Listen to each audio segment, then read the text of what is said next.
Hello, class. This is Professor Wilcox and Professor McClellan, and we will be welcoming you to Music 133 tonight and reviewing Unit 1. As normal for this, if you have questions, you can type them right into the Piazza forum, and we will answer them live. What is not normal is that I am in Taiwan right now. That's semi-normal, but I'm not usually in a Starbucks cafe. That's because I'm going to Hong Kong tomorrow. So because of that, I'm going to let Dr. McClellan do most of the talking, so we don't have to listen to the Starbucks music in the background. So let's. Professor McClellan wants to introduce himself. Hey everybody, I am Dr. McClellan, and I'm currently in New York City where I live. And as Dr. Wilcox said, I'll sort of do a lot of the talking in terms of the actual course content during this call. But welcome to the course, and I'm excited to be meeting all of you on Piazza and get to know all your amazing backgrounds and what you're up to. And I'm excited for the course, and I think there's a lot we can do together. So I'm going to turn it back over to Dr. Wilcox to say a few more words, and then I'll take it from there. Okay, so a couple things that I wanted to say just logistically, which are a little different. This course is currently running in 4 sections, and all the students for all sections are in Piazza. And for some reason this semester, we had a lot of really late ads. So the sections, what normally could have 40, we normally might have 40 students in a section. This time, sometimes we have 75. So please, please, please, if you write us an email, please tell us what section you're in, because otherwise we have to go to Regis and look it up, and it just takes longer to figure out who you are and what section you're in than to answer the question.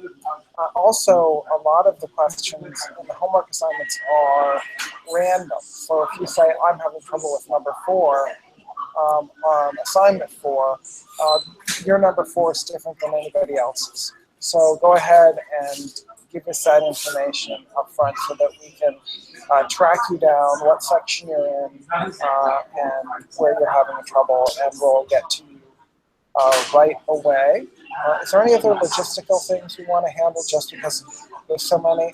Also, I guess we'll eventually be hitting your creative projects. Those are in units 3 and 5, and we'll discuss those when they come up. But in a similar fashion, because there are so many of you, we'll grade them as quickly as we can, but we both have an amazingly heavy load because of the way the sections filled this semester. So have patience, be persistent. If we miss an email from you or we don't answer your question appropriately, please write again. Really make us give you the information you want, because that's what we want to do. So for now, I'm going to just turn the general introduction over to Dr. McClellan, and we'll hit some of the highlights from Unit 1. And if you have questions, I'll be monitoring the Piazza forum and pass those along to Dr. McClellan. But because I'm in a noisy place, I'm going to mess off. Thank you. All right, thank you, Dr. Wilcox. A couple more logistical things. I'm actually going to share my screen just to show you some things inside of eCollege. So hang on one sec. Is my screen appearing properly? Okay. So this is one of the most important things to know, and we'll try to remind you again later on. But when you go to your grade to find out how you're doing in the class, the number that you're going to see there is wrong. Because of the way eCollege is set up. And I hate to put it this way, but it's not our fault. This is something that we couldn't change in eCollege. So we've provided this set of instructions for you to, there is a way you can find out what you actually have, and this is how you do it. I'm not going to tell you the procedure right now because it's all very clearly laid out here, but just absolutely make sure you read this. It's extremely important. You could fail the course and not know it if you don't read this. Another very general note, we highly recommend using Firefox browser for this course rather than Chrome or Safari or Edge or anything else. It's optimized for eCollege, and you may find that assignments get dropped or other weird things happen in other browsers. So Firefox is the one to use, even if you use it for nothing else. And about communication, as Dr. Wilcox said, there's a lot of you and very few of us, and we're dedicated to getting back to you as quickly as we can, always. But one thing that really helps us is if you start your question, if it's not a question about your personal grade or something confidential like that, if it's a general question about the course material, post it on Piazza first, because that way both of us are looking at that rather than just one of us looking at our individual email, and other students are looking at it, and some other student may actually know the answer and be able to get to you faster. Now, with that in mind, do not ask like, what's the answer to such and such, because that's not, you're not allowed to share answers. But you can say like, can somebody help me with how you do such and such homework? And another student might jump in and say, here's how I did it, and it can be very helpful. I just dropped my computer power cord. Hang on one sec. Okay. So the material and navigation of the course, you will need to spend time, as I mentioned, on the Piazza forum, which is right here. And you can also look at it. There's a web app and other things. As we say right here, assignments on the syllabus are closer than they appear, and you must absolutely look at this and make sure that you have the deadlines in mind. With an online course, it's really up to you. We don't chase you down. We don't know where you are, what you're doing, when. So it's up to you to keep on top of the deadlines. There's no time when we all meet together. So it requires extra sort of get up and go to do well in this course. And so read this very, very carefully. All of it's important. And then down toward the bottom is a complete schedule of deadlines. And as you'll notice, September 20th is very soon. Today is September 18th. And I happen to know, because of my spying superpowers as professor, that more than several students in my own section 93, have not done any work on Unit 1 yet. And many of you have done work, which is great, but those of you who have not, I'm very, very worried about you, because you have 2 days to do an entire unit, and it's a lot of work. So don't let this be you. It's Sunday. Living is easy. You could spend today catching up. So please don't delay it any further to get this going. And then again with Unit 2, 3, 4, 5, and 6, get started early. Get it done as soon as you can. You can jump ahead if you want to. So it's really up to you, but deadlines are the key to this course. We can't emphasize that enough.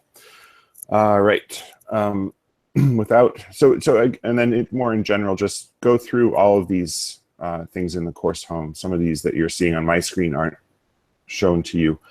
Another general thing is if you have problems accessing things, this is an online course and it's a website, and there are technical things that can go wrong in a website, and we actually can't usually help you with that part of it. We're just the professors. We only know about music. We also know about web design and stuff. Especially Dr. Wilcox designed this course beautifully and made it work in a website, but we can't help you make eCollege function. So if you're having trouble accessing, don't waste time writing to us first. Go straight to tech support.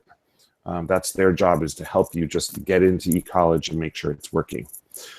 Okay, that's probably more than you need to know, but it's all really important. I just want to make sure that was out there. So Unit 1, that's the main topic for today. And I just want to really briefly go through, basically you have the way the course is set up, you have a lesson like this, a bunch of stuff to read, look at. Some of it uses Adobe Flash, so make sure you have that downloaded. And then once you've read the lesson carefully and you feel like you have an understanding of things, then jump over to the homework. And maybe takes a second to load. begin homework 1. And we've gone to great lengths, obviously, to give instructions for each homework to make sure that it's clear how and what to do.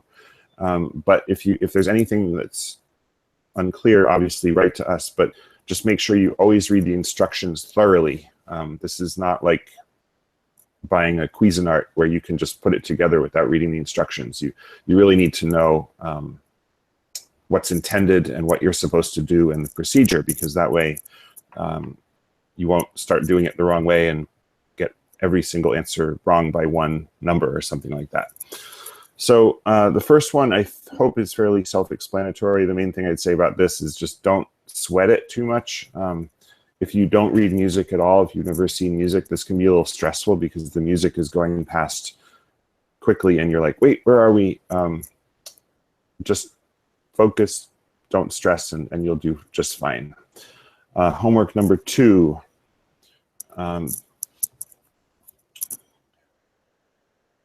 Is all about pitch, notes that are high or low. And again, this is a good case of reading the instructions, because if you look at this and you're like, what the heck is an AL? Well, it's explained in the instructions. So don't jump over that and just start making it up as you go. This is, this homework is all about being able to identify how far apart notes are on the staff. So notes basically line up, space, line, space, line. And if they're directly next to each other, that's a step. If they're separated by some vertical space, that's a leap. And then ascending and descending. So it's a pretty simple set of concepts. You just have to be methodical about it.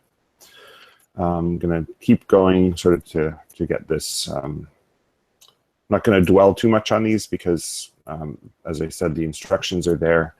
The musical alphabet, if you can just memorize that there's no such thing as H or anything after H in the musical alphabet, except unless you're in Germany, there actually is a letter H, but we won't go there right now. So A, B, C, D, E, F, G, A, B, C, D, E, F, G. That's the way it goes. That's all you're ever going to need in terms of the alphabet for music. And the other thing to keep in mind is that you may know from studying math that the invention of the concept of zero is one of the great advancements in human culture. Came out of the Arab world, if I know my history correctly. But somehow Western music decided to just ignore all that brilliance and stick with a counting system based on 1. So when you're doing the musical alphabet and you say, what is 7 below E? You actually need to count E as 1. And the other thing you need to know for this one is that counting forward in the alphabet takes you up. So if it says below or above, if it says below, you're counting backward in the alphabet. If it says above, you're counting forward. So with this first one, you'd start on E and you'd count the alphabet backward. E is 1, D is 2, C is 3, B is 4, and then A is 5, and then this is where you jump over all the other letters and go to G is the next one. So and then so forth from there. So make sure you're just familiar with that kind of musical alphabet process. And then let me see what's on page 2. The piano is very important for all of music theory. It can be an incredibly useful sort of roadmap or geographical guide to theory, even for somebody who doesn't play the piano. So if you don't play piano and if you have no intention of learning piano, you still have to learn the piano keyboard. You have to know where things are on it. It's extremely important, and it can be extremely helpful too. Even if you don't find it that interesting, it can just be a really useful guide to you when you're doing all sorts of various calculations in later units. So this section is really important. It may seem pretty mundane, but don't skip over it quickly. Spend time on it, get to know the keyboard, draw it out for yourself, look at it before you go to bed and try to picture it in your mind as you're lying there falling asleep. Look at it first thing in the morning, get to know the piano keyboard. It's your friend. It's your guide and buddy throughout this course. Okay, homework 4. I'm just sort of going to be methodical, go through each one briefly. This is probably one of the trickiest sections in Unit 1, the enharmonic equivalence. So part of the reason the piano keyboard is so important is that, so I'm going to actually, I don't know if this will show up in my screen share because I'm,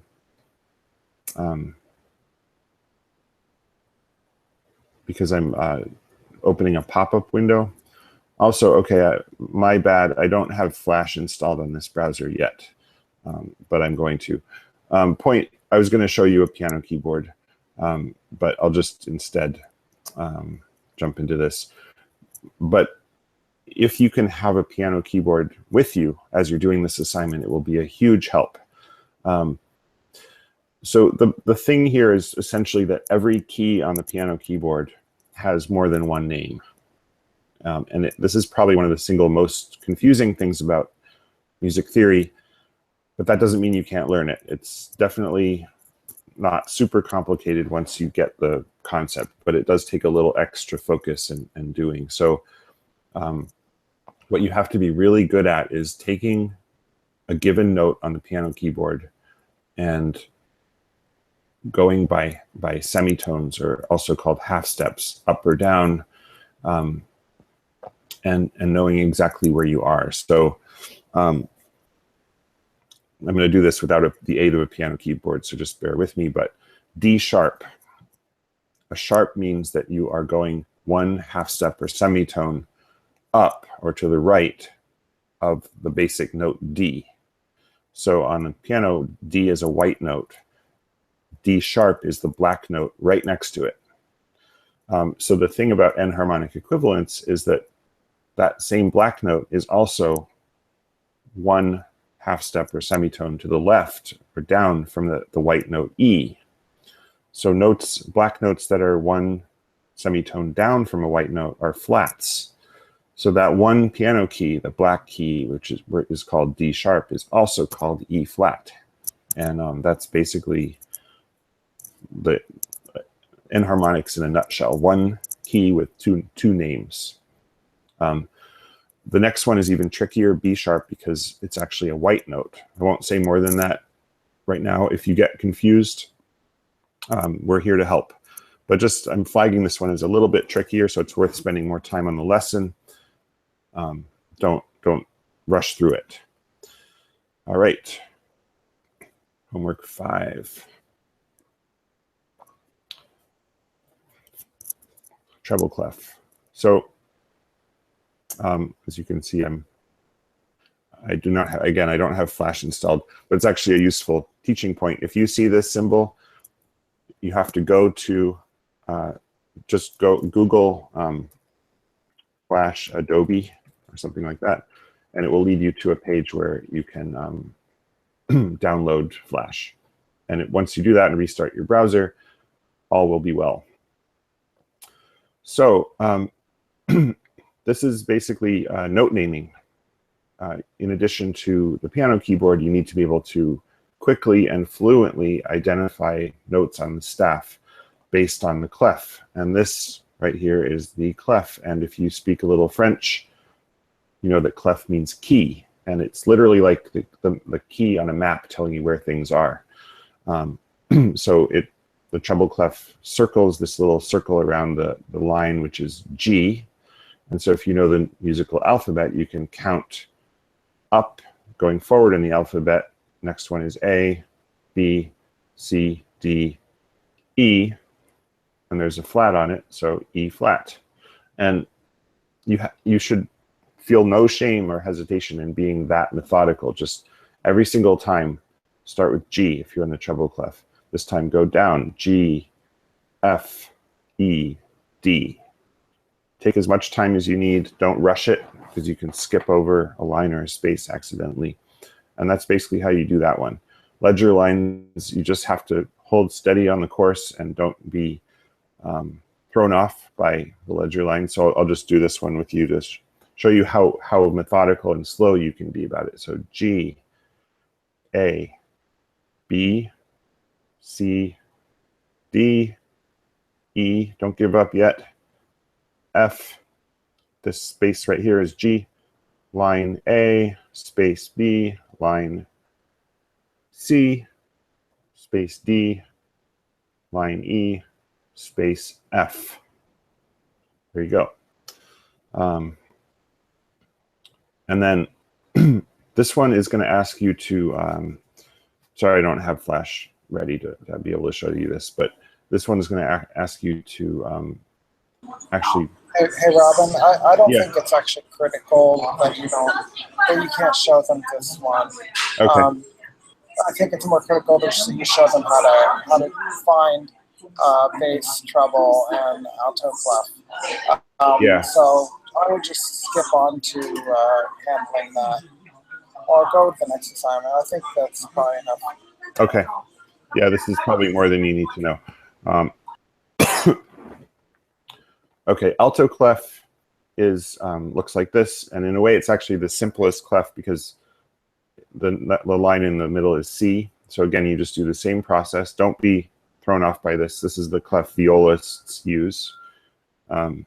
And it's, again, the same process. Just be really methodical.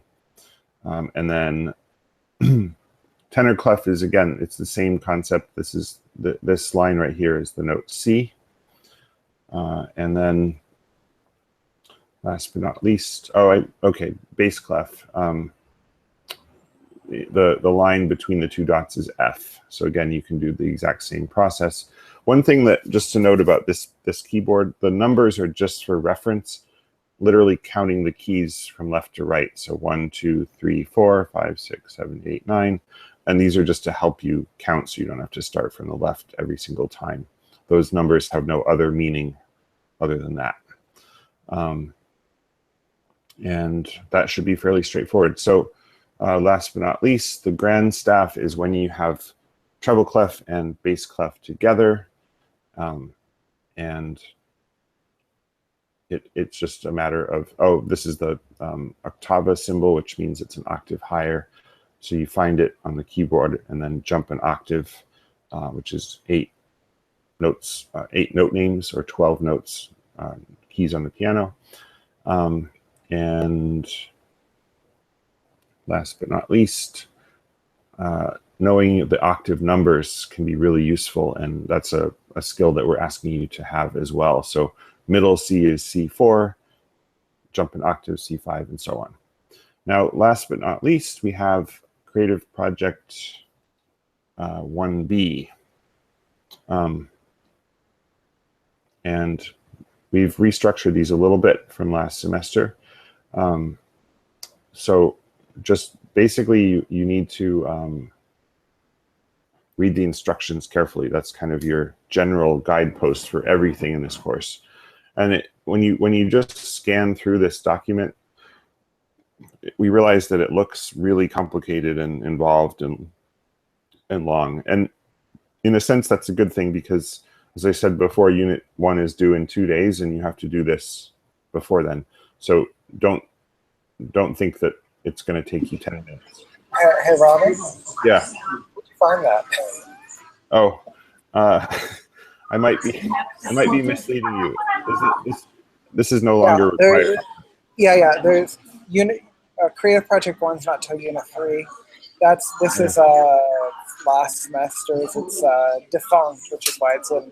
So don't worry about it. Ignore that. You don't have to do it in 2 days. Relax.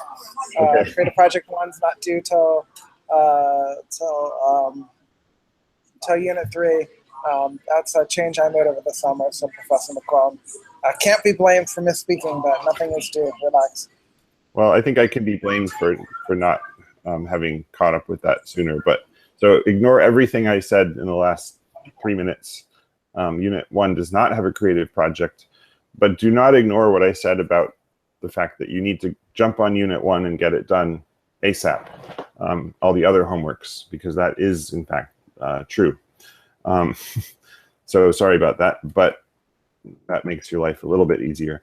I wanted to also point out these little unit headers, which are very useful just to help you stay organized with what the components of each unit are. And the suggested schedule can also be really useful in terms of planning your time. So